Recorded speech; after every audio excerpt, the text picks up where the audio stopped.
sahabe evində oturur. Deyir ki, mən deyəsəm münafiqəm. Gedəcəm Muhammed sallallahu aleyhi ve sellemə deyəcəm ki, Allah Resulü, mən münafiq olmuşam. Və gedəndə Abu Bakrı görür. Abu Bakr deyir ki, hara gedirsən? Deyir, gedirəm Muhammed sallallahu aleyhi ve sellemə halımdan xəbər verim. Deyir, nə olub halıma?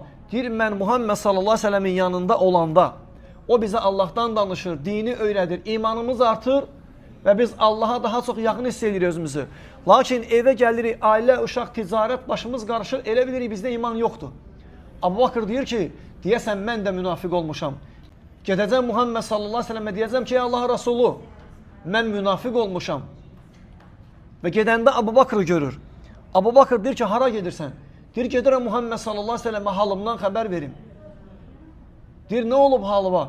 Deyir, mən Muhammed sallallahu aleyhi ve sellemin yanında olanda, o bizə Allahdan danışır, dini öyrədir, imanımız artır və biz Allaha daha çox yaxın hiss edirik özümüzü. Lakin evə gəlirik, ailə, uşaq, ticarət, başımız qarışır, elə bilirik bizdə iman yoxdur. Abu Bakr deyir ki, deyəsən mən də münafiq olmuşam. Gedəyim Muhammed sallallahu aleyhi ve sellemin yanına.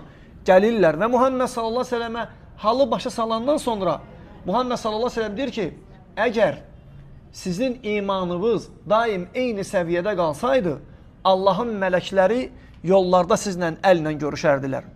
Bu nəyə göstərir? İman artır və azalır. Zikir imanı artırmaq üçün ən böyük səbəblərdəndir, dəyərli qardaşlarım və bacılarım.